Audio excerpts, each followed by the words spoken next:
Welcome back to the Multipliers Club. We are back with Jake, who's just come out of hospital. Feels like I'm out of prison. Out of prison, yeah.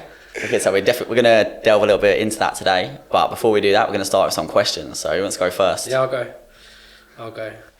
So, was this a bit of an old one? 2020. Can't hide the answer from you.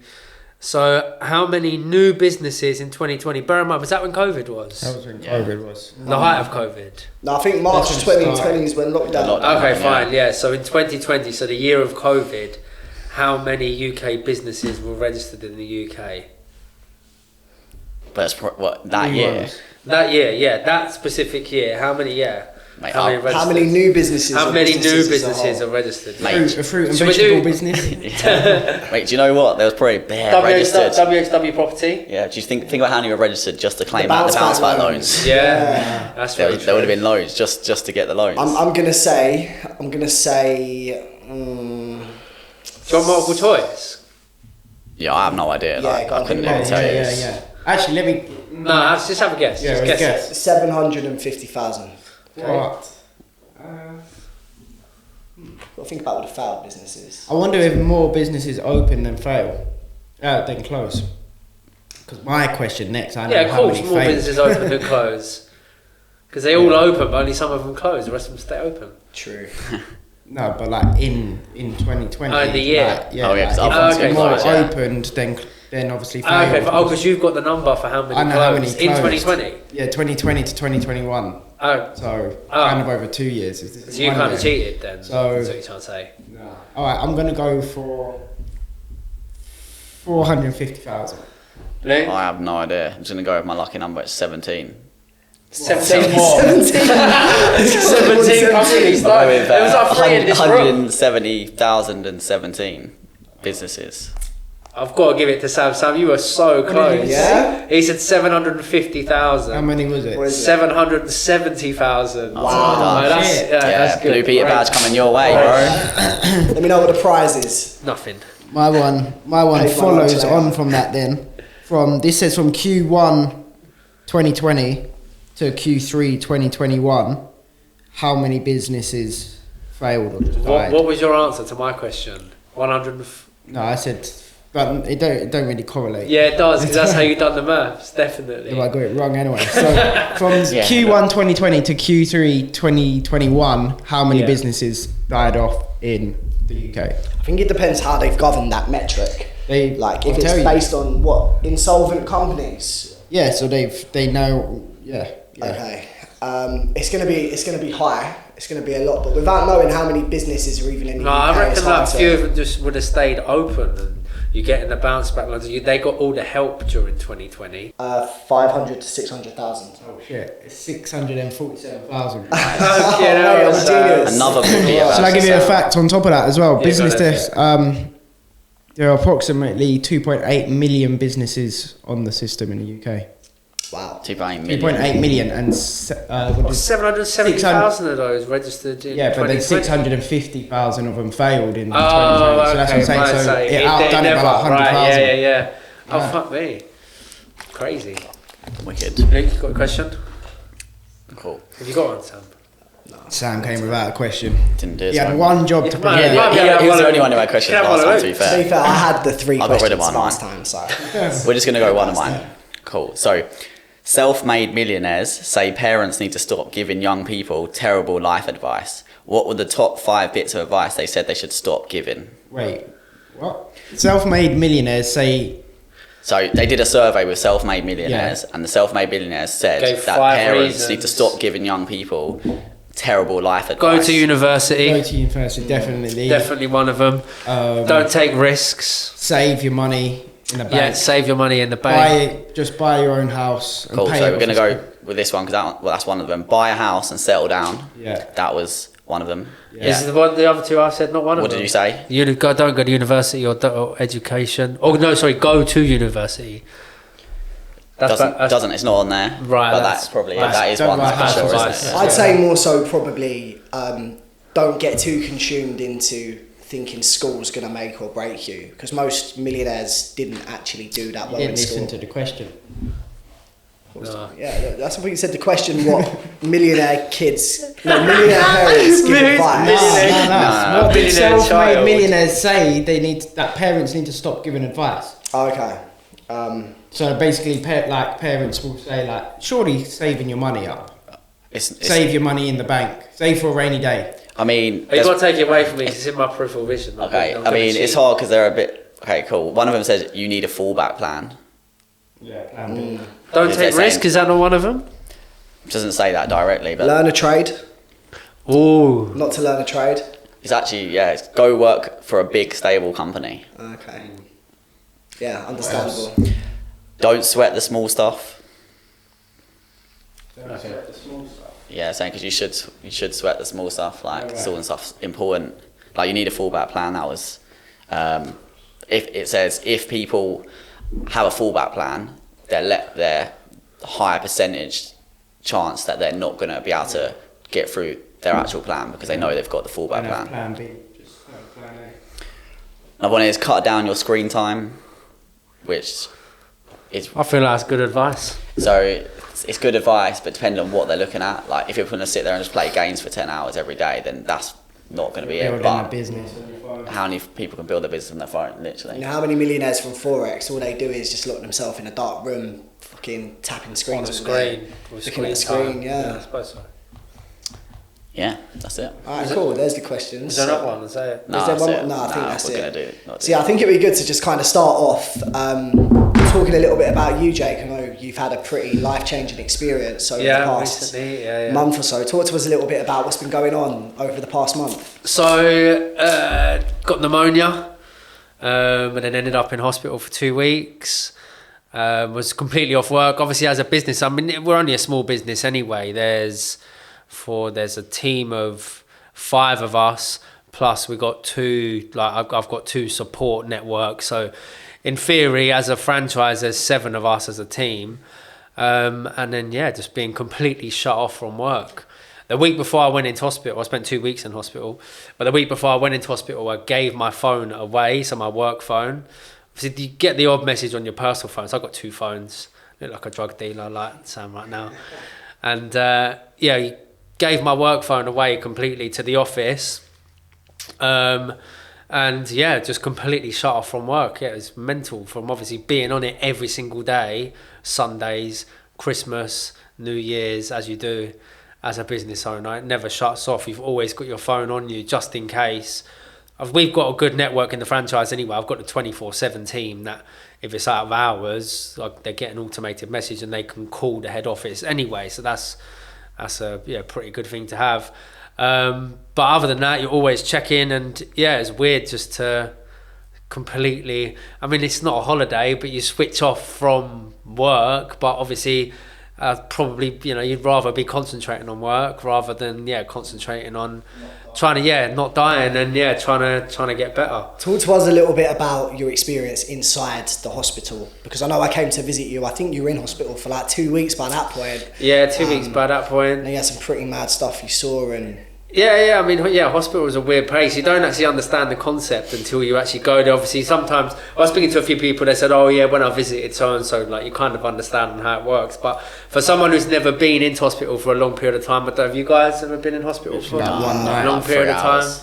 not as I know. Stayed overnight once and they gave me some dead sandwich, dry sandwich, no butter, just plain ham. It was shit. Was that 2 weeks of that? Yeah, Did you get any decent food? 2 weeks that. The lasagna was alright actually. Lasagna Could you was get, but I ordered it like most days, just got sick of it. Could you get Deliveroo or pizza? Yeah, I got Nando's. Like my partner was obviously April was coming to see me a lot, and she would you can go downstairs, you can order it on Deliveroo to come outside the hospital. So obviously Deliveroo would, as long as you had someone that could run up and down. Is everyone staring at you? Everyone else in the other beds? No, I bought everyone food. Oh, did you? I was buying everyone jeez, food. you're my I guy. just said who. Was that like a Nando's wing shutdown? Yeah, literally. Like, We had Nando's, and then we had Kokoro was the other one as well. But a lot of the people on the in the other beds, they not don't really have much money. I mean, one of the guys opposite me has been paralysed from his neck down, couldn't move. He could literally move one of his arms, and it's not like he could even pay for anything, even if he wanted to. Do you know what I mean? It's not like he can order a Nando's or get his phone out and do it. You know, like, and shit like that just broke my heart, man. Like, How long had he been horrible. there for? 10 months. 10 months. Oh, what? How did he get paralysed from pneumonia? Literally, no. So I was on a respiratory ward, which is pneumonia related. Other respiratory problems happen on the ward. But he was opposite me. It's the saddest story. Like, I could see it in his face. Like, he looked seriously ill. And I got wheeled into this ward, and you just look around and think, like, these people, like, oh, they must have been here for years, or they've been ill for their whole lives. But these are just normal people who have just gotten ill. But the one guy opposite me, his name was Abs. He literally was walking to the cash point, and his legs just dropped from underneath him. Normal guy, has a job, has a flat, has a daughter, doesn't have a partner, but he's got family, he's got like a normal job, 9 to 5. Literally just walking to the cash point, and literally his legs just dropped beneath him, and he was like, I can't stand up. It's like, what? No warning, nothing wrong with him whatsoever. I was on a different ward by the time you came, but I spent most of my time on this other ward. So if you'd have seen that other ward, it's a lot more fucked up than the one that you saw me on. The ward that I was on was when the people was coming out when you saw me. But yeah, walking to the cash point, literally his legs dropped beneath him. He was like, I can't fucking move. And he said like somebody called an ambulance for him. Then all of a sudden he just started to like deteriorate a little bit. Then all of a sudden he got put into a coma, and like his family had to say goodbye to him and stuff. And then he literally, I don't know what happened, but he said he was on a machine and stuff. His family, like, you have to write a book or something like that, like sign off to basically just write your goodbyes sort of thing. And he was like, yeah, my family had to sign that twice to say goodbye to him. And then, eventually he just woke up, and he woke up out of this coma, and he couldn't move literally from his neck down. So he could literally, when I see him, he said he had 20% mobility in his left arm, and that was it.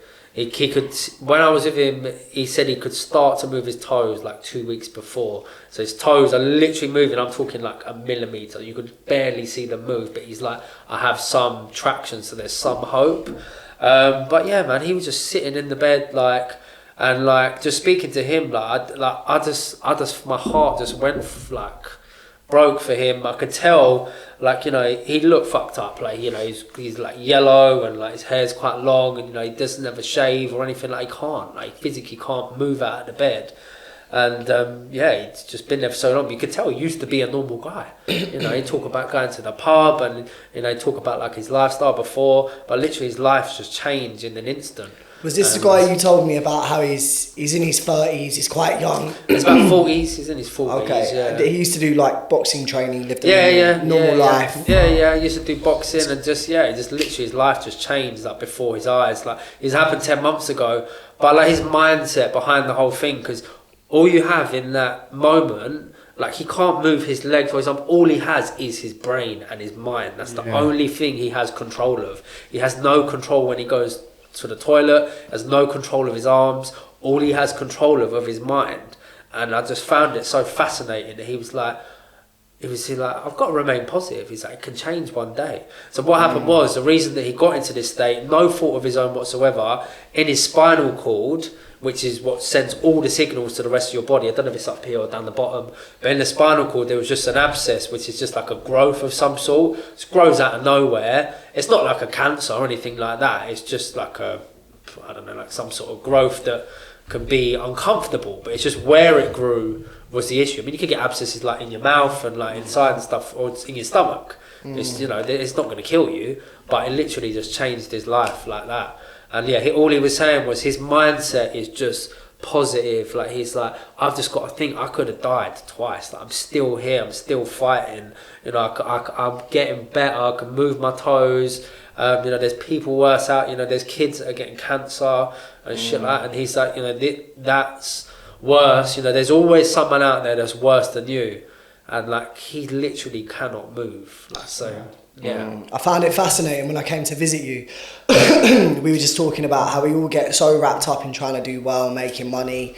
When you're in a situation where your health's taken away, none of that matters. You don't think about the money. This is what I'm saying. I was on, obviously, I'm not, you know, saying everyone on the other, I don't know anyone's financial situations, but I just felt obliged to, like, you know, help everyone around me on the ward, like, you know, who wants food? Like, this guy couldn't fucking move to get food. So I'm like, what's your favourite takeaway? He wanted Kokoro. I don't even like Kokoro.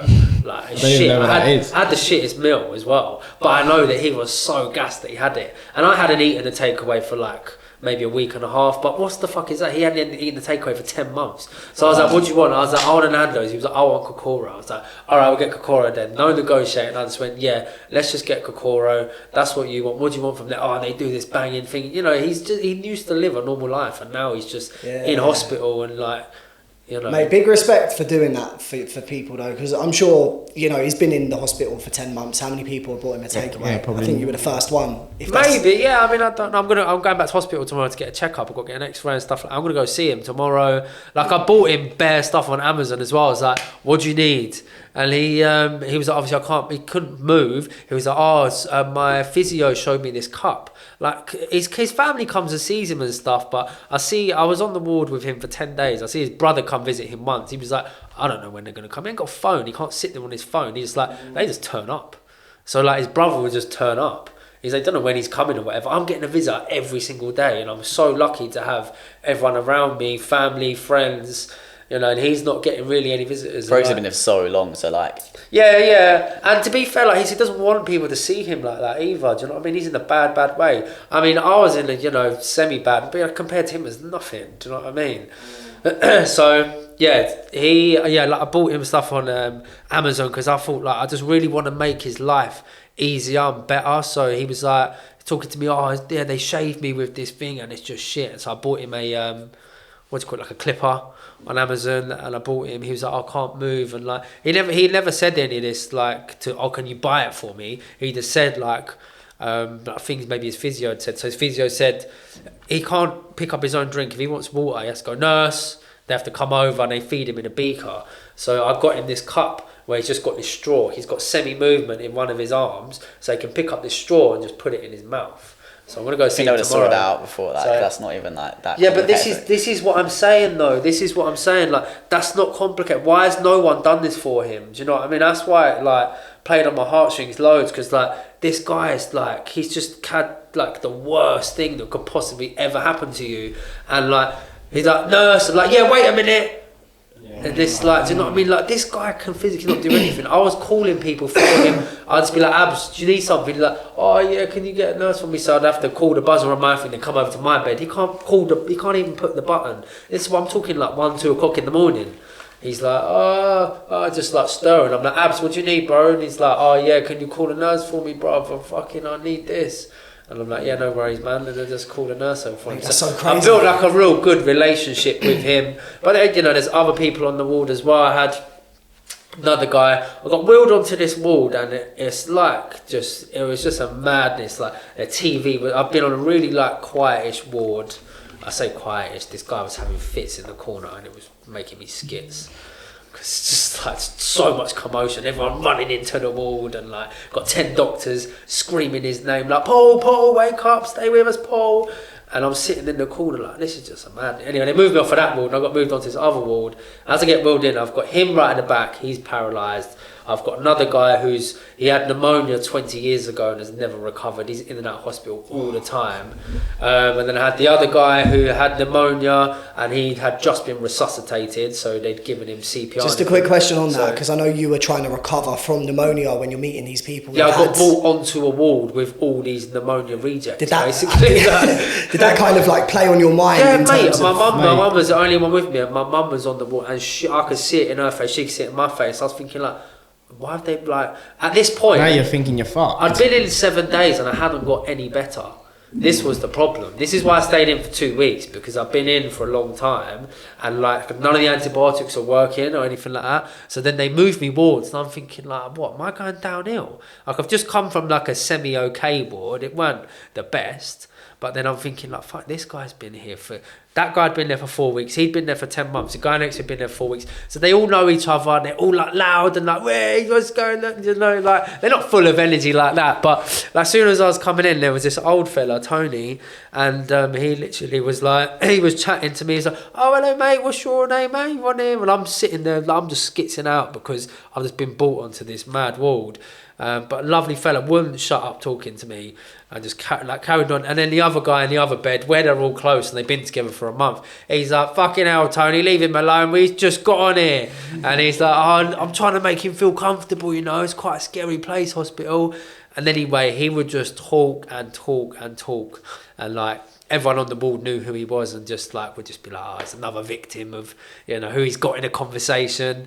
And he's talk and talk. But yeah, lovely fella, and yeah, like he knew about his dog, knew what car he drove, he knew what car I was driving. Like obviously, you know, get visitors, and my mum would go away, and me and him would just sit and talk. Like he wanted, my mum had a paper, like gave him a paper and stuff. And then yeah, anyway, like he was kind of getting better. Then he had one day where he just got kind of semi worse, and then the nurse brought round like some new antibiotics to like trial him on. He'd just been resuscitated a month ago, but he'd started getting better. And then he had on his, you can put on your forms, he's an older guy, he's at 82, and you can put on your forms DNR, which is do not resuscitate. It's basically, if you start fitting or anything's going wrong, you don't want to be resuscitated because it's quite like a traumatic experience. They break your ribs, they put a slit in your throat to put like a pipe in or whatever. So he basically, we was talking and he was having, we've just had our dinner brought to us, and he'd ordered macaroni and cheese and was like, he got, yeah, it's got ham in it as well. I was talking about, yeah, what's the mac and cheese? Like, yeah, it's good. He was sitting with his son and he said, oh, you finished dinner? I'm like, oh, we're just going to try you on this new antibiotics, Tony, because obviously your blood pressure's really low today. He said, yeah, no worries. You've got a cannula in your arm, so that whenever they need to feed you medication, it always goes in your arm. Put it on the bag on the drip. And then they fed him this new medication that I don't know if he'd ever had it in his life or whatever. But all of a sudden, he just started fitting out of nowhere. And where he's got do not resuscitate, they come in and they pull the curtains around everything. So whenever like anything's going on, they pull the curtain around to give the person privacy. So they pulled the curtain around his one because he started fitting and whatever, but no one's doing anything because he's got do not resuscitate on his forms. But it's a weird one because he had do not resuscitate because he had like to be pumped and whatever because of his pneumonia and, you know, he couldn't breathe. But this other one was just a reaction to an antibiotic. So I wonder whether there would have been a more subtle way to resuscitate him, whether they're giving him an antidote or whether, I don't know how it works, but whether they give an antidote or whether they do resuscitate him by giving him a little bit of something, but whatever. They just done nothing because that's what he asked for. That was his wish. And I think the reason that he'd done that as well is because his children, his son and his daughter, had to decide when I think he was going into something, do you want us to resuscitate him? And they said yes. And he said, I don't want them to make that decision again. I'm 82. Like, if anything starts happening. I thought he'd be getting out in 2 days. I literally, like, I saw him and he was sweet. I thought he'd be getting out in a couple of days. He said, oh, I just want to get home. And like, he watches the planes because he's near Crawley. He watches the planes in Gatwick. I just want to get home, get in my slippers and just watch the planes go over. And yeah, fucking, yeah, he never happened. Right. Mad, yeah. Literally just pulled the curtains around and bang, just dead. That's and I'm just sitting there like, fuck, and they left his body in there for like 2 hours. Was this on the bed directly next to you? Yeah, right. Yeah. He's a guy that was chatting to me as soon as I came in and just wouldn't shut up. So, like, literally just so sociable. His son was with him, and, you know, I spoke to his son afterwards and just said, well, I'm so sorry, like, I don't know, like, just don't know what to say. He's just watched his fucking dad die. Like, that must be so like traumatic and just awful to see. You know? Yeah. So like now you've come out of hospital. Obviously in hospital makes you a bit delirious yourself and that, I'm sure. Anyway, so like now you're out, you've recovered. Like, how you been? Has your perspective changed a lot in different things? Yeah, and like yeah. just back in business life, everything. Like, yeah. How's it affected you properly? I was chasing money obviously before, like really chasing money. Yeah. Like you were working 24/7. Yeah. even when I'm here on the breaks, like someone be sending voice, like boom, boom, boom, boom, boom. It's very like a reactive business where if a client wants something, there's so much competition online and stuff. Obviously, it's a case of, I'm booking this now, like, you know, can you book it for me? If you don't book it for them then they might get used to booking online and stuff like that. It's all about retention of clients and giving them a level of service that you're always available. When, you know, in theory I wasn't, you know, Saturdays I would literally, my routine would be get up, play golf early, like 7 a.m. or whatever. Love golf, got to have something you enjoy. But while I'm on a golf course, constantly getting messages, they would all just collate. If I've got all the other sales staff that are off, they do Monday to Friday, so I pick up all the messages on Saturdays. I'd collate all the messages, then I'd be like, I'm on this afternoon, I'll deal with it this afternoon. So the clients have had to wait a couple of hours, but then Saturday, I'm on it, doing everything. We do have the 24/7 team, but they're not there to make bookings, they're there to help in emergencies. So yeah, as soon as I've come back, it's like I'm not going to be dealing with the client side of things because there's just too much that goes with it. And just get a more structured system in place. My staff work Monday to Friday, I work Monday to Sunday. So it's a case of maybe I'm going to get my staff to be working Saturday now because of it's a leisure business, the type of business that it is. It does require Saturday work, have a day off in the week, so I'm changing structure. And I'm also changing what I'm doing.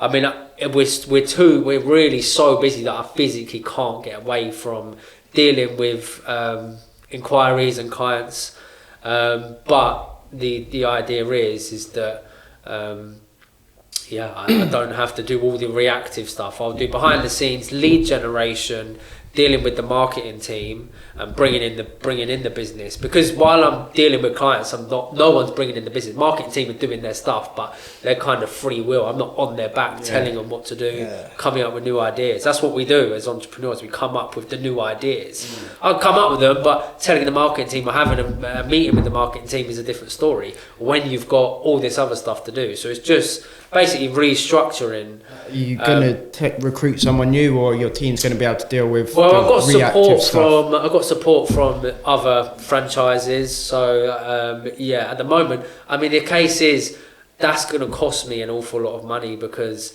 I pay my staff, but with the other franchises I have to split the profit, so it's going to cost me an awful lot more money. But for the quality of life, and I'm going to actually start to do things that I enjoy. I love networking. That's one of my favourite things to do. Meeting new people, and just in general coming up with the ideas and doing the entrepreneurship stuff. What I'm good at and what I really enjoy, but it's going to cost me to do it. But it's only going to cost me for the short term. But it taught me that obviously going into hospital that. Yeah, you need to do it what you enjoy and what you're good at. I mean, I don't enjoy that part of the job anymore. Just on that, I think, what was it, about a week or maybe 2 weeks prior to you being admitted into hospital, like for the first time ever, I remember you saying like you feel burnt out. Yeah. Like the first time ever, probably from like 2 years, it's been 100 mile per hour, 15-hour days. Do you think there could have been a direct correlation with your burnout do you know, like you going to hospital? So I was ill 3 weeks unknowingly before I went into hospital. This is what caused it to be so severe, because it built up. The pneumonia built up and then it turned into something else. But the pneumonia was the thing that put me in hospital. But that built up purely from 3 weeks prior, and that's kind of when I was uber stressed. I remember the day that really sticks out was when obviously we had the leak originally, didn't we, in the flats? In the flats, yeah. Then again, the same thing happened. I don't even know if you knew about this. I knew about the crazy flood that went 4 floors down. Then we basically had the similar thing happen. This was at the beginning of April, I think it was. Whenever I started to get ill, I was on a call with my mentor, and all the call was, because this started happening during the call, but the call went on for an hour. It's meant to be a 2-hour consultation. And it went on for an hour. I had to cut it short because of this problem that was going on. But at the beginning of the call, I just came on the call, and I don't know what it was, just like a counselling session. I had all these thoughts in my mind as to how stressed I was. But the plan of the call was to talk about like lead generation, but got on the call, like Howie was like, I'm so stressed, I've got all of this shit to do, I've got this, and it just naturally just came out. And then during the call I got a call from our landlord saying, you've left the taps on again, it's coming through the ceiling for the second time, and the first time it was so bad that again, it just gives me sleepless nights, and anything to do with the property stuff sometimes just gives me sleepless nights. That guest was so stupid. The second time this happened, though, the guest was so stupid, right? Yeah. So the guest has messaged like, there's no water. And then we've messaged back like, okay, cool, well, don't leave the taps on. She's like, I'll put the tap on because I want to see when it comes on. And then Don't leave the apartment. Saying, don't leave the apartment. She left the apartment. And this is after it happened before. But we periodically said, do not leave the apartment and do not leave the tap on. She left the tap on and left the apartment. It came through the ceiling, and literally through this meeting I was like, man, I'm so sorry. I'm going to have to, when I see our agent calling on my phone, you've got to answer because something's going on that needs emergency treatment. They're not calling you for a chat. And there's always something that's going wrong if they call you. But I answered during the call because I said, this is important. And then I couldn't think of anything else. And I was already so stressed. And then this, I don't know whether I'd already been to the doctors or... Because I went to the doctors 3 weeks before I got seriously ill. But it was around that sort of time. But yeah, good question. Because deep down, I don't like to admit it because it's like, I just like working hard. But deep down, I do think it had something to do with it. The whole time I was in hospital, I never asked a doctor how I got it. All I was asking was, how can I get better? What's going on with my treatment? What's next? How am I doing? Because they'll run tests, blood tests, CT scans, X-rays. They'll run everything for you. So the consultation would always be your results. So I'd never be like, how'd I get it? I've got consultation tomorrow. I'm a lot calmer, a lot more clear-headed. I'll ask him how he thought that I got it. I can ask him whether that's directly related. But it was really around that time where I was uber stressed. But I don't really know what uber stressed me out. I don't know what it was. Do you think maybe it's just the build up of things going wrong with the property stuff? I know there's a lot of money at stake in terms of what's invested, and also you've got to bear in mind how many people's jobs are you doing at Dial-A-Flight? Yeah, probably like 5 or 6 people's jobs. Yeah. You're the only guy I know who literally is working full days, Saturdays and Sundays. Yeah.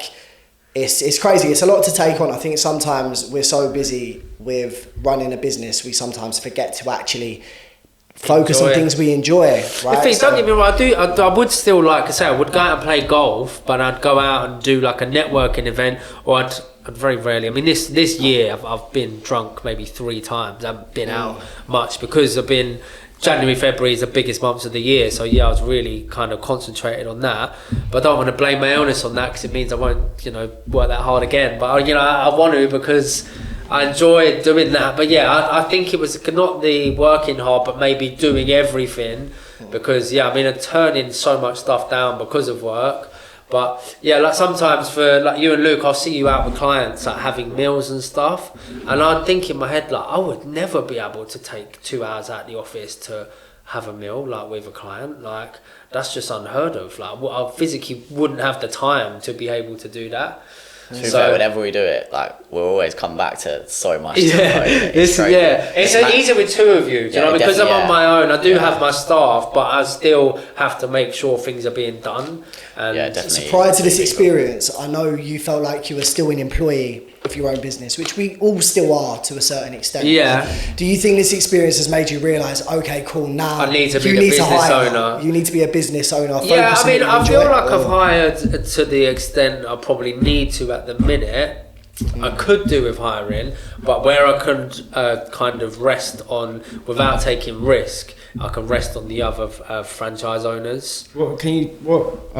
I don't know what you're talking about with that that you mentioned earlier. What do you mean the other franchise owners? So there's other people who run their other franchises. Yeah. How are you teaming up with them then? Is that through Dial-A-Flight? Yeah. So if I have, which we do at the moment, we've got loads of leads coming in. Obviously, I'm not on the phones doing the work. Right. So that just means that the other the sales staff have to deal with it. If they're overloaded, I can then pass the overload onto the other franchises. Right. For the moment, that's a temporary fix.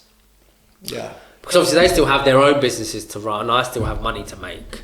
So I've got to like put something in place that's a lot more sort of solidified against it. But I could take on somebody else. It's just another big risk. While I can have a temporary fix, I can decide what I'm going to do moving forward. What would you say is the 5-year plan, like goal with Dial-A-Flight? Do you have a figure you have in mind you want to get it to, but then be more hands off? Like, definitely going to be more hands off. Yeah, hopefully in a few years, and then just start something else. Do something else. About in the next year, even now, 2 years after this experience coming out, it's less monetary. I'm less I would quite happily take X amount pay cut, get rid of or even just pay just someone else to do it or someone else to help, and just live on a lot. I mean, we don't live on a lot anyway. We know the money we take out of our businesses, all the money kind of stays in the business.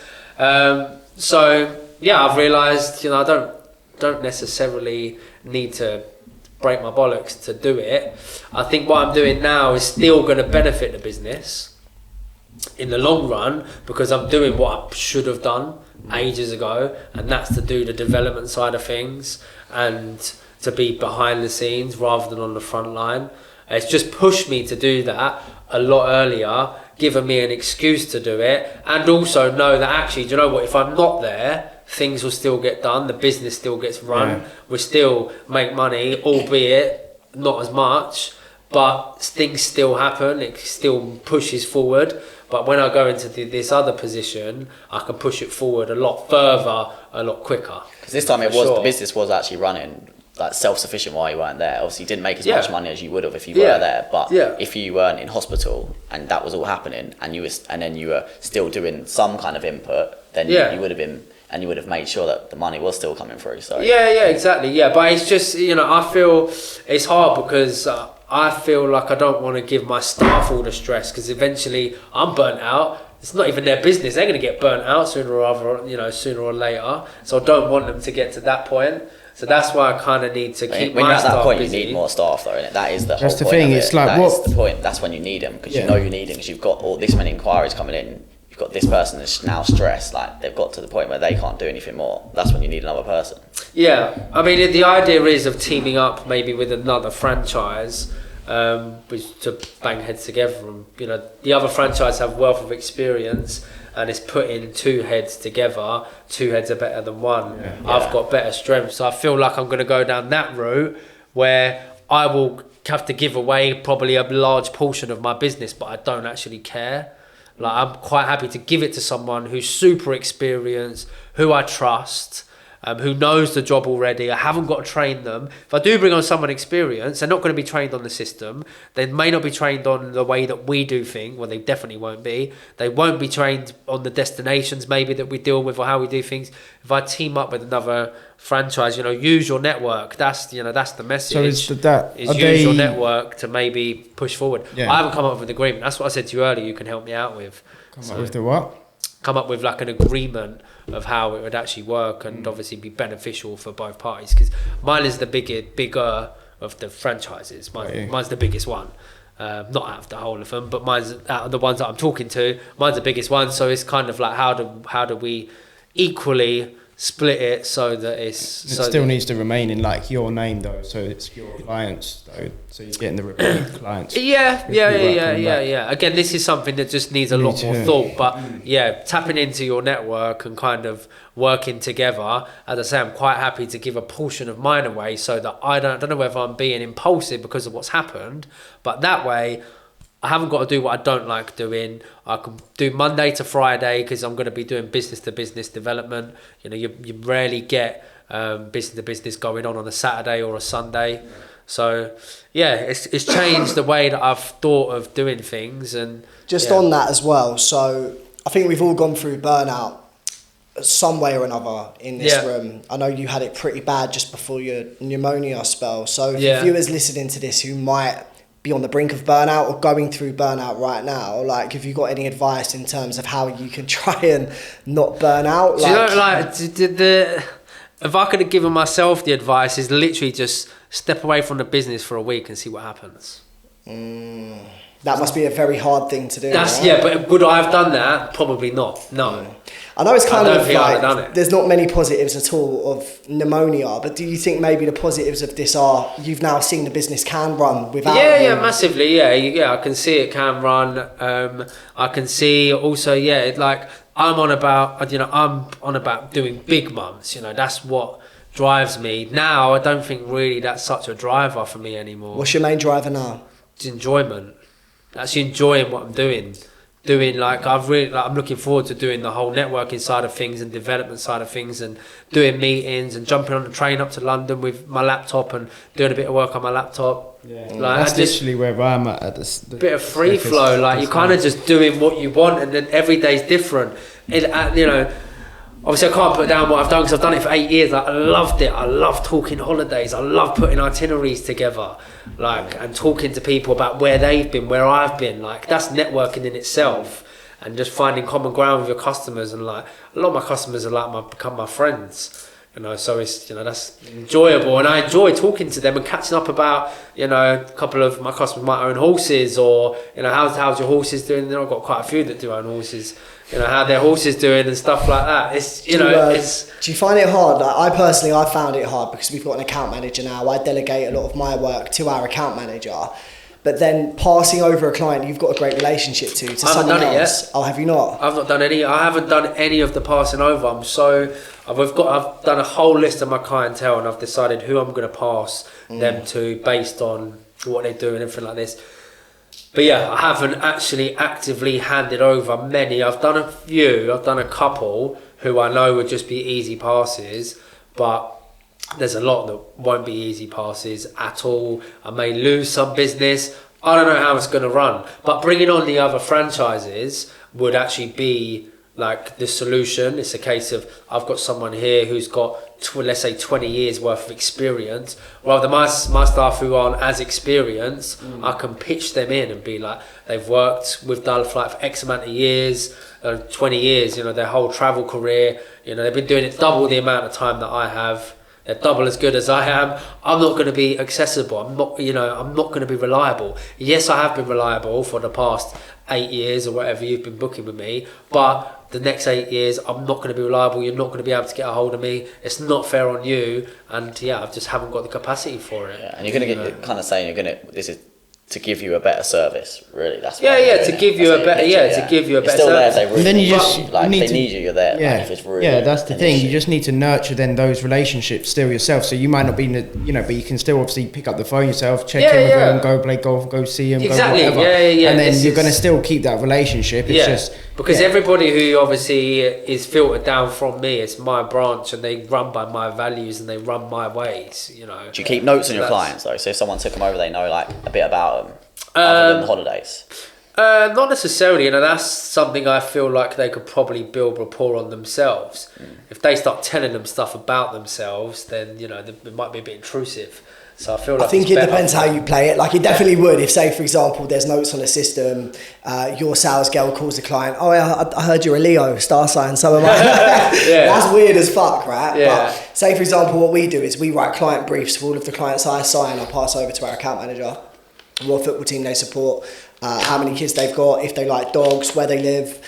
So now like what the account manager has is information to start a conversation by asking a question. So you can build a relationship with somebody if you've got facts about them. Yeah. So I think that could like really help in terms I've got my list of clients anyway. I need to go through them all in.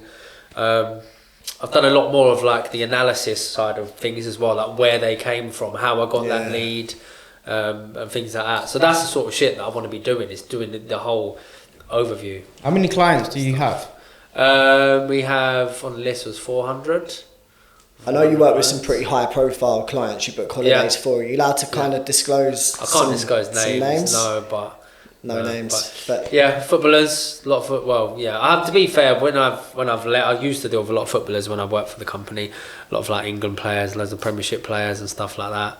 TV shows, you definitely would have seen, or definitely would know.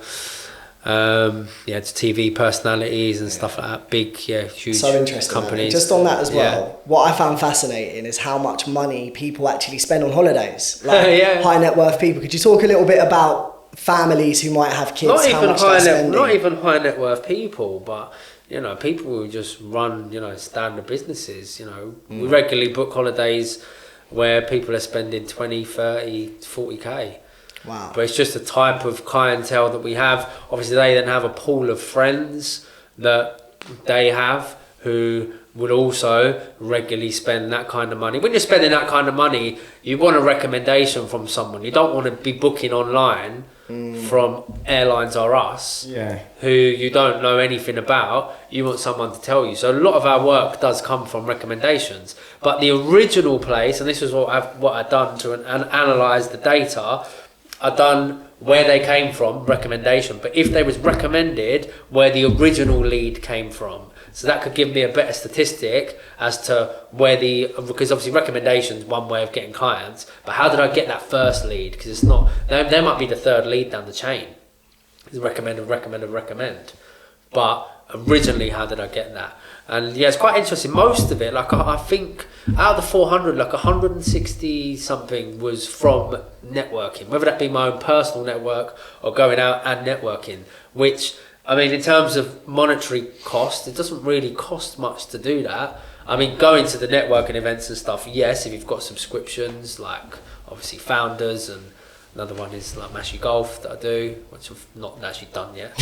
But Can you talk about how you actually got into being in a franchise in the first place?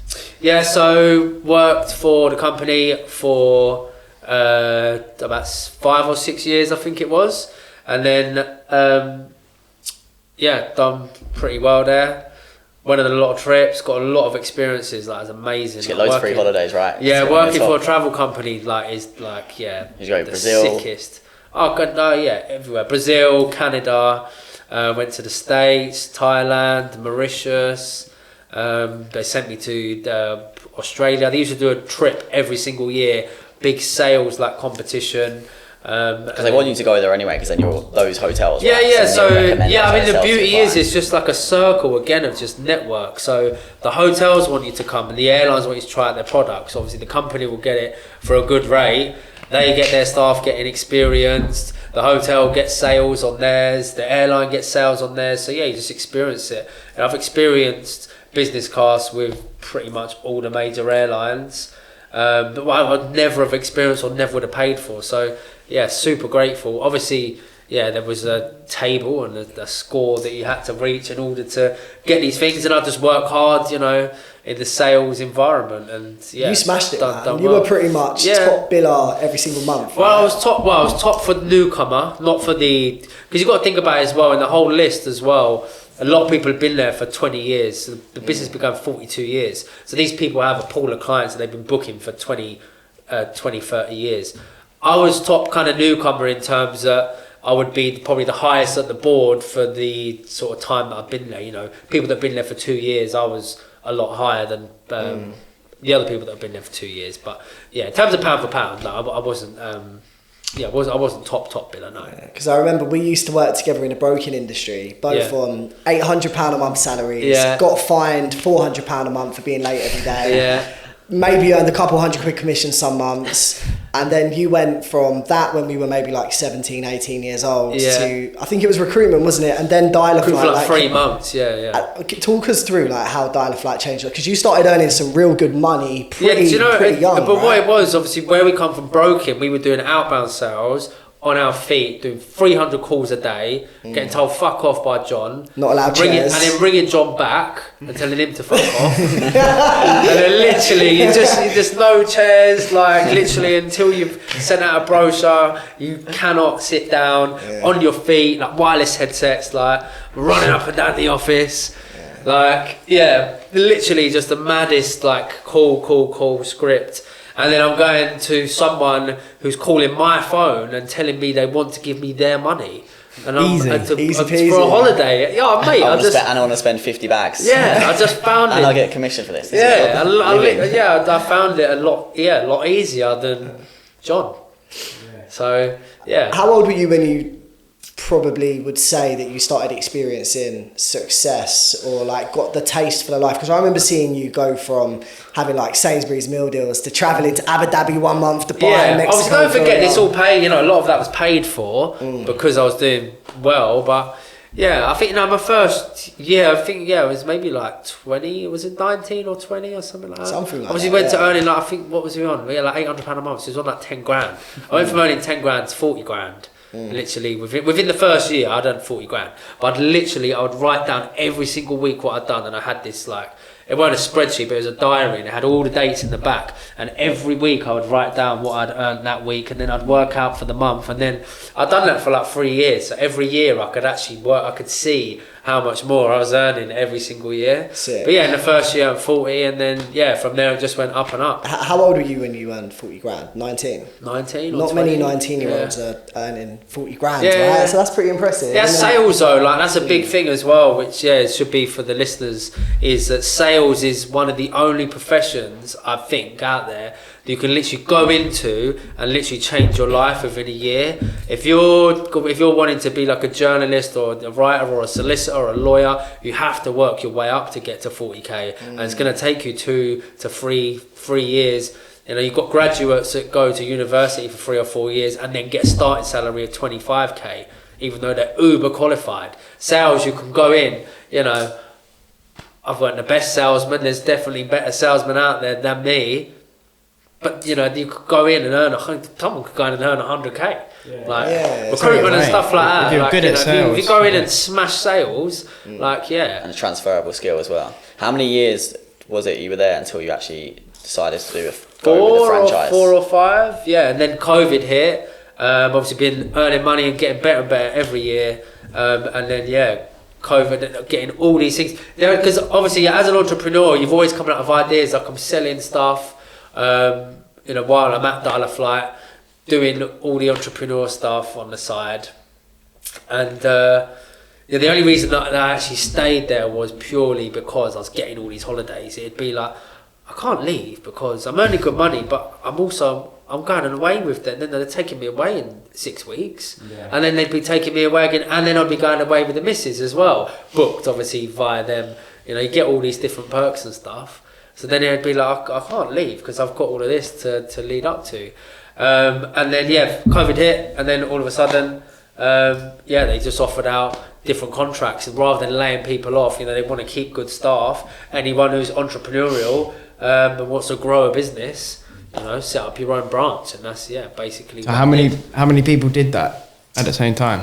At the time that I had done it, out of 300 sales staff, 3 had done it before me. Me and another guy that I'd worked with, we was the 4th and 5th person to do it. So not many. Risky doing it during COVID, yeah. But you know what it was? We had a year of COVID, and then the January hit, and it was like right back to normal. But we was in the lockdown. I was like, back to normal. What do you mean back to normal? Look, there isn't normal. We're back in the lockdown, and then like things changed, and I was just like, do you know what? It's going to be more beneficial for me. It's going to come back if I get out now, build for a year, build my network. And they let you take some clients with you as well. Yeah. They let me take some clients, which is a good thing. But they weren't booking because the world's closed. So the world was closed for another year. We're firefighters. That's literally what we called ourselves, firefighters. Because when I was with them, obviously you have to work as a team and do all the other people in the office. Some people are on furlough, you're getting calls from all these other people's clients saying, I want my money back, and there's all these different issues which you're trying to solve. If you've not received the money back yet, we can't give you the money.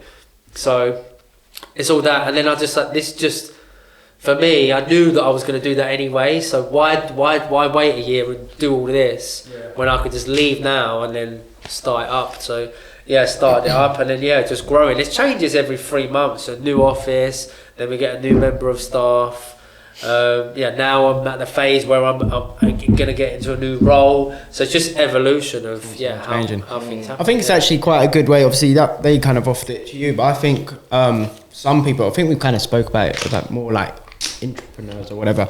I think a lot of people, if you're working for a good company, especially if if we had someone working for us, for instance, as long as if they showed that they was good and they was working hard and they come up with good ideas, you could go and pitch to a boss. You know, you got nothing to lose if you come up with a good idea. As long as you need to come up with the idea. Don't just go up to him and say, "Oh, like, you know, I want." Yeah, like. But if you come up with a good idea and say, like, I want to set up like something under you. Like, we have an agreement. Yeah, so I've got your backing, but I want equity in maybe not the main business, but set up a side business as part of it, or like a sister company or whatever. That's a good way to get started, so that if you was a bit scared to leave, kind of, and you know, as long as you have a good relationship where you're working, good bosses or whatever, and you know they're entrepreneurial themselves, they've probably got more money behind them, and obviously they've got a team of people, they've got the experience. Like, it's a good way to get into a business to start with. I think it's a good idea to go and pitch and think of like a way you can fork off the business, that you can take care of that, build a team under them, and you get percent extra. They'd appreciate that as well, rather than just going and doing your own. Yeah, I mean, eventually they shoot themselves in the foot if you turn around and go, well, I gave you the opportunity to not let me go because I'm a good staff member, but exactly. Funny enough, literally, not my barber, but cheated on my barber. Sorry, man. But someone else that cut my hair, a mate of mine. Just lost a subscriber. He cut my hair the other day because my barber wasn't around. But he's doing that. Funny enough, with where he works currently, they're opening another shop, and he's going to run that one and take care of that and build a team there. But then I think he's going to get, like, out of the 2 shops though, like 25% of the profits. I mean, he's not investing any money, but he's been with him for a good amount of years, and he's shown. So exactly. So like for him, he's now got basically 25% of a business, and one's already running and successful as well. So it's like things like that. You know, you just got to be creative with your ideas and go and say. 100%. Probably going to all get all of our guys now coming to us with like. I think for you, Jay, you took a huge risk because you went from earning really good money at Dial-A-Flight. Yeah, and the benefits, it weren't even the money as well. Yeah, like annual leave ×5 because you always hit the incentives, free holidays to zero, back on zero. Yeah. A couple of clients got passed to you. Yeah. And no basic salary. During COVID, a travel business. Bro, that's mad. A travel business during COVID. Yeah. No one can't travel during COVID. That's crazy. Did you ever have a moment where you were like, what the fuck have I done? No way. I was doing things. We started up WHW property, so it gave us the time to do that. There was always other things that we could have done. I started selling hot tubs. I'd go and install hot tubs. You know, there's no pride. You know, I don't care about it. I'd go and set up a hot tub. We purchased a hot tub for £1,000 plus all the little extra bits like gazebo and that. So probably was £1,200 in. April's cousin had a van, and it was just like I can't remember where I see it. I think one of my friends had rented a hot tub at some point. I was like, oh mate, that's actually quite a good idea. Hot tubs were impossible to get hold of. What actually gave me the idea was this thing called, is it CNN? Was it CNN? Crep Chief Notify, yeah. So that's CCN, isn't it? Yeah. Crep Chief Notify. So I was on there. I was buying and selling dunks, buying and selling PlayStations and Xboxes. Yeah. So I was doing all that anyway. And then what's this called? Crep Chief? CCN. Yeah. How CCN work is they send you notifications for things that are selling out and no one can get hold of, like PlayStations. But those random toys, remember, from Aldi? Like the carrot. That was they were going for big money, weren't they? Yeah, you get them for like £8, mate. You sell them for like 78. Yeah, so your percentage return is a madness because no one can get hold of this stuff. But you're just ordering all this stuff. So I had sold so many PlayStations and Xboxes and trainers and stuff. But one of the other things that come up on the hard to get list was a hot tub. And I thought, rather than buy the hot tub and sell it on, if I can get one of these hot tubs, we can rent it out. Because if you can't buy a hot tub, what's the next best thing you're going to do? You're going to rent it, right? Yeah. So I thought, fuck it, let's get them and start renting it. So like £1,200, £1,300 for the whole setup, £1,400. Then I'd get like we'd put it on Facebook Marketplace. We weren't paying for ads. Rent a hot tub, and then literally it was people were paying over £100 a day for these things. So I'd have to go set it up. The time. Like that's probably the best paid thing that I had. That was the time I'd put in to the reward I'd get. So we'd frequently get people spend about £300 on like a 4-day hire or something, or 3-day hire. So £300. Driving there was a long bit, depending on where it is. It's all around South London. So let's say it took 25 minutes to get there. The setup time was half an hour, 40 minutes, and the takedown time was probably about an hour by the time we cleaned it and stuff. So for about an hour and 40 bit of work, minus the driving, it's £300 a go. So quickly we made our money back. We was fully booked on 2 tubs for 1 whole month. Wow. And literally it was just like... Mate, it was perfect timing as well, because lockdown, summer, everyone wanted to chill in the garden, they couldn't go out. Yeah, exactly. No one could go anywhere, so people were just renting hot tubs. We run the competition. I remember I come to your office, do you remember? Yeah. And we're running the hot tubs. Mate, that feels like so long ago. That's crazy. Have you sold them now? What you've done with that? Did you sell them? There's none over my shed now. You started we got a couple rentals last year and that was it. Like, we didn't market it, but a few people knew that I'd done it. Yeah. And where I was so busy back with the travel, I just said to April's cousin, I have some bookings. I've done all the talking and whatever. You could run ads for it now easy, couldn't you? I could run ads. Yeah, I mean, we could have made it into a big thing. I was speaking to a guy, funnily enough, who runs a marketing agency, who run a hot tub business. I can't remember how he got in touch with me, but he said, do you want leads? He said he's got loads of leads because he used to run the business. I was trying to negotiate something with him, put like a pitch together, and then just got aired, got blanked. But he was so unreliable anyway. I did not want to work with him These anyway. fucking marketers. But I think when you quit your job and you went full time, it was similar time to me.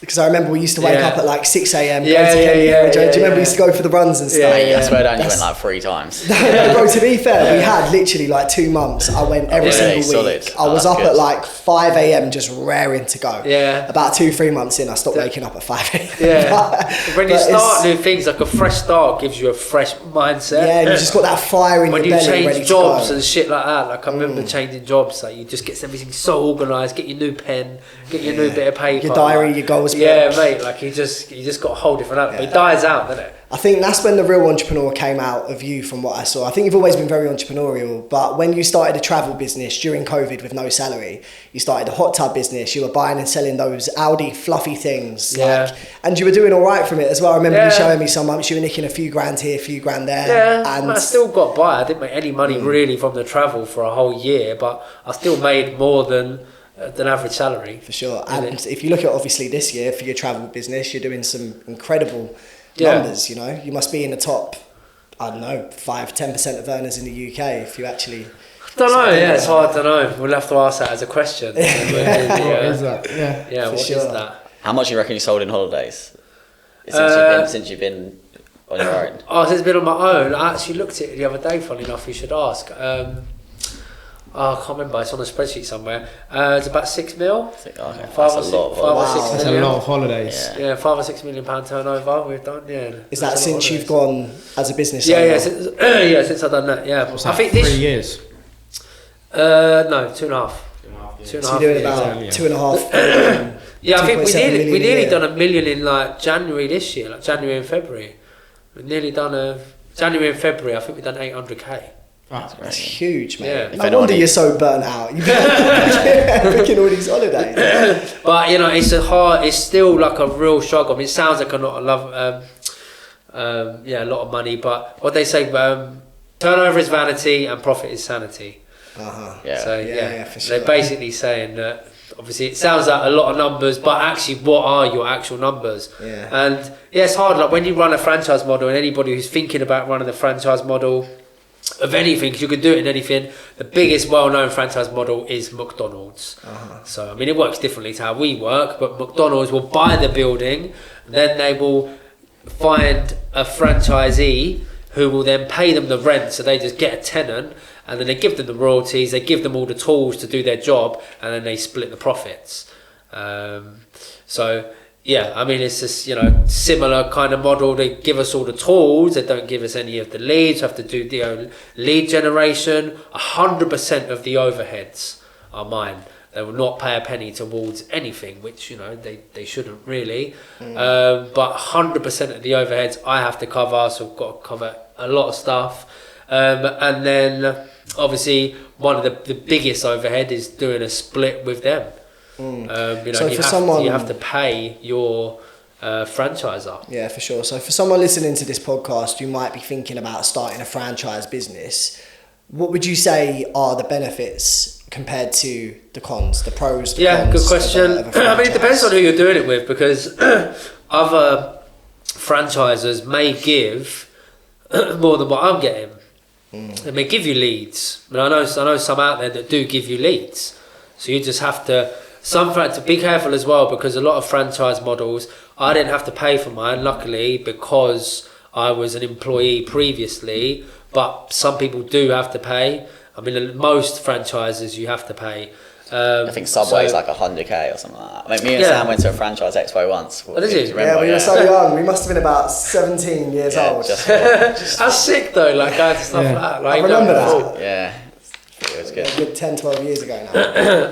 So yeah, a lot of them you have to pay. A lot of them you have to pay for, yeah. I mean, yeah, because you're paying them for the royalties to use their brand. As I say, some will give you leads anyway. So yeah, I mean, 10 grand and upwards. I don't really know any franchises at less than 10k really, but you pay them for all the stuff. But then you've got to buy the van, you've got to buy all your tools. If you know you're doing, I know quite a famous one is doing like locks and stuff like that. To buy a franchise, you have to pay for the van, but you get all their branding and you get the customer base, and then you can dip into their leads. So different franchise models work different ways, but it's definitely worth something to look at because, yeah, as I say, you have a business that's already running, that already has a reputation. As long as the reputation is a good reputation, you know, and you'll find it easier to get leads. You know, in my pitch, it's the fact that we've got 42 years worth of industry relationships and contracts. You know, that then obviously gives us better prices because of those years of relationships that we've had, and the fact that we're the #1 rated agency on Trustpilot.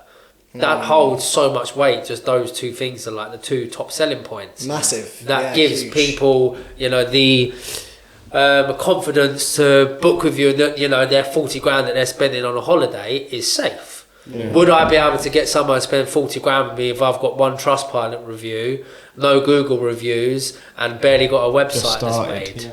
Yeah. So it's different. You know, there are pros and cons to both. One of the biggest cons is the fact that you have to share your loan. You know, share your money that you're receiving. Do you think it's quite a short-term thing? Like for me personally, you and in general. It could be looked at as a stepping stone. I'm sure there's many people out there who was franchisees who are now, not saying I'm not a business owner, but have their own brand and they have their own business. You know, I do have my own business, but it's not necessarily my own brand. It's definitely, one of the other negatives as well of a franchise is the whole selling element. I'm not too sure how it works in the long run. Eventually I will find out. But actually building the brand, selling your business and working out how profitable it is, but it's not your brand. So, there probably is a lot of legalities that go into it that, you're selling your particular branch to someone. But the only way that can work is if you have it automated without you in it. I feel like that's the only way that I'd be able to make it profitable enough to be able to sell. But actually, I'm not selling a brand because it's not my brand to sell. So are you allowed to sell it? Yes. Is that the aim? No. What's the aim for you? At the moment, I'm at a bit of a crossroads, especially with what's happened and everything. But build it so it's established enough that it's bringing me in a good income, that it's automated within the next maybe 3 to 4 years, that I can earn 6 figures and not have to go to work. I'll be paying more out for someone to run it or for someone to do it, but that money can then fund other businesses. We're all entrepreneurs. We're talking about setting up the virtual recruitment company at the minute. So, stuff like that's going to be, maybe that's going to be my own brand, and something that's going to be better for the long run, and stuff that your children can inherit and things like that. But the travel business will always be there, and this is one of the things that we were talking about the other day, funnily enough, about the Mercedes Viana, where if you purchase it, rent it out, which is a clip that we saw from Jack. That if you purchase it and then rent it out, he doesn't have to pay for his travel that he goes around in his Mercedes anymore. Similar to that is that not necessarily I won't have to pay for the holidays, but I will get preferential rates where I'm saving a huge amount on something that I would most likely spend an awful lot of money on. So it's profitable enough to give me a really good living. Is it profitable enough to completely change my life and turn me into a multi-millionaire? No, I don't believe it is. So in the long run, it's not the vehicle that's going to get me to where I want to be, but it's the vehicle that's going to set the foundations. Yeah, makes sense. What about you boys with your company in terms of selling or where you want to get when you'd, like Jacob's just said, he wants to get to a stage where it's running 6 figures, comfortable, can then focus on other businesses, hopefully 3, 4, 5 years. What about you boys? Yeah, I think for us, the end goal's always been to sell, right? Like, we want to get it to a level where we sell, but when we sell, it has to be worth enough money to sell, because we've dedicated the last 4 years of our life, especially the last 2 years, genuinely of our life, to building what has become a multi-6-figure agency.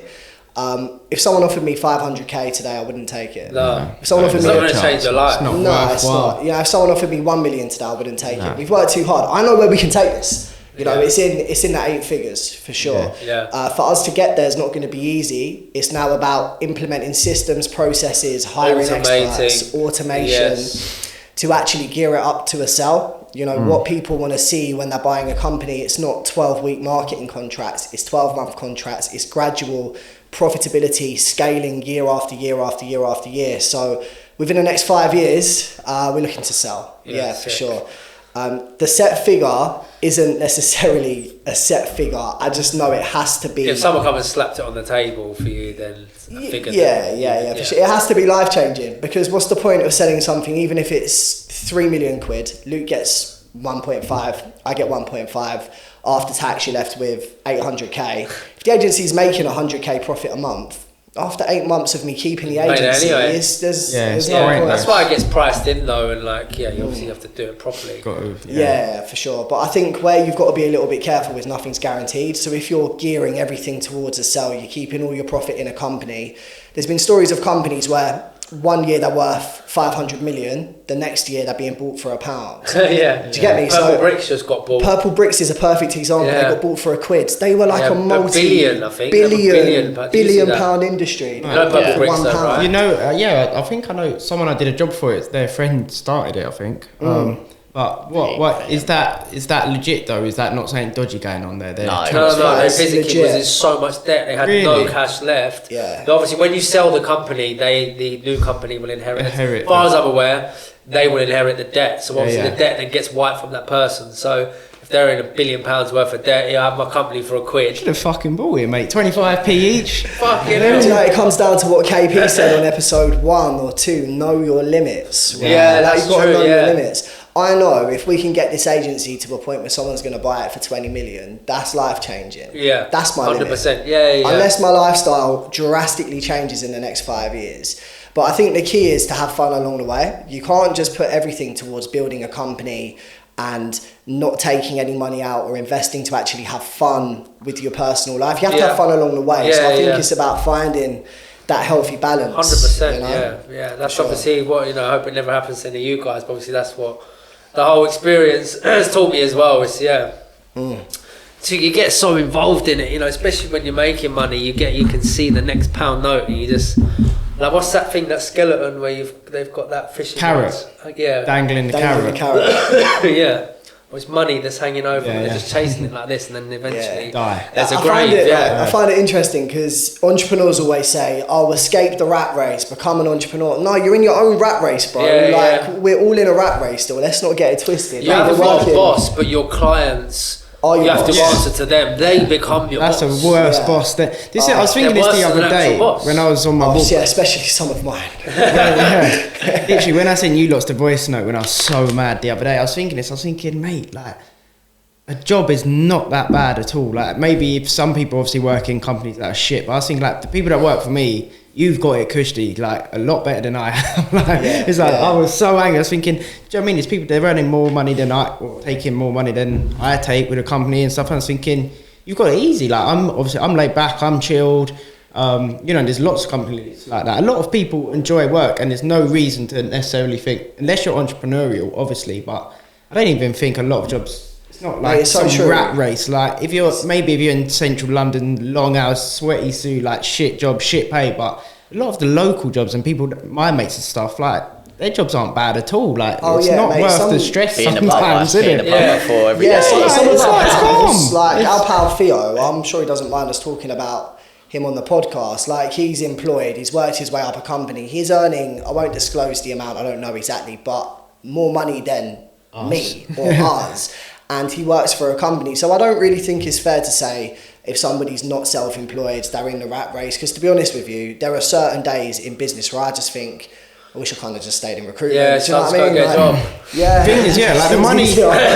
You could go and pitch someone big now, though, innit? Oh, yeah, If you've got the experience that you've got, you could go in, obviously not at CEO level, but you could go to CEO and be like, look, Yeah. I've got all this experience. I thought about it, mate. You could go to some bill company and say, look, let's just join forces. I've got all these bods here. You've got a bigger company than I have. I know I can bring shit to the table. Give me a split on your firm. I'll give you all the shit that I've learned, and let's join forces. So yeah, no, Jake, thank you for sharing your experience, mate. It's good to have you back on the pod. Yeah, no, it was it's weird glad to be without back. you the other week. It's like, something was missing. So it's great to have your energy back, and it's good to see you healthy, bro. You're back. You're back. I lost a lot of weight, but I've got to build it back up and get in the gym. You got that summer body now, right? You've been cutting, true. For sure. Yeah, thanks. Wrap it up. Yeah. Let's wrap it up.